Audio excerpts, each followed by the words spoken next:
What if the single best way to stop your dog from barking at you is to completely ignore them?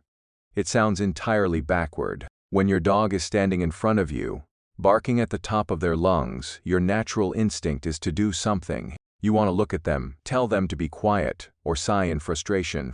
But in the world of canine psychology, reacting to a barking dog is actually like throwing fuel onto a fire. Imagine this. You are a busy office worker. You've just spent 8 long hours dealing with spreadsheets, meetings, and a demanding boss. You commute home, open the front door, and you are exhausted. All you want is to drop your keys and collapse onto the couch. But the second you step inside, your dog is right there, barking wildly, jumping, and demanding your attention. You are tired, so you look down and yell, "Stop it please, just give me 5 minutes," to you. That was a correction. You were expressing frustration. But to your dog's brain, you just gave them exactly what they wanted.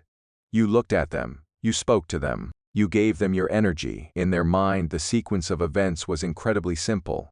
I barked and my human interacted with me. Therefore, barking works. This is where canine cognitive science reveals a fascinating truth that completely debunks how we typically raise our pets. Dogs do not process our frustration the way humans do. To a dog, negative attention is still attention. When you yell, scold, or even make direct eye contact with a barking dog, you are not punishing them. You are inadvertently rewarding them.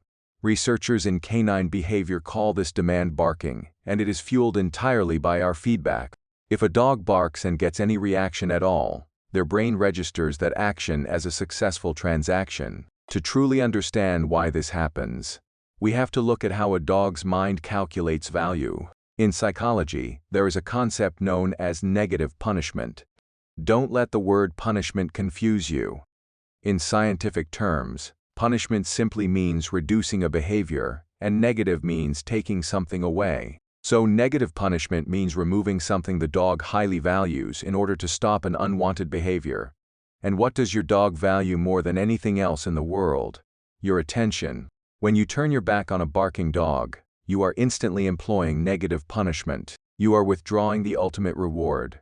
Let's go back to our tired office worker. If instead of yelling or looking down, they walk through the door, hear the first bark, and instantly turn their body 180 degrees away, something incredible happens in the dog's brain. The dog is suddenly staring at the back of their human's coat. No eye contact. No words. No physical touch. The dog's brain experiences a sudden sharp realization. The barking did not open the door to interaction. Instead, it made the human completely disappear. This creates a powerful psychological concept called extinction. When a behavior that was previously rewarded, even accidentally, suddenly yields absolutely zero results, the brain begins to phase it out. It realized the old trick doesn't work anymore. But there is a catch to this psychological rewiring that most dog owners are completely unprepared for.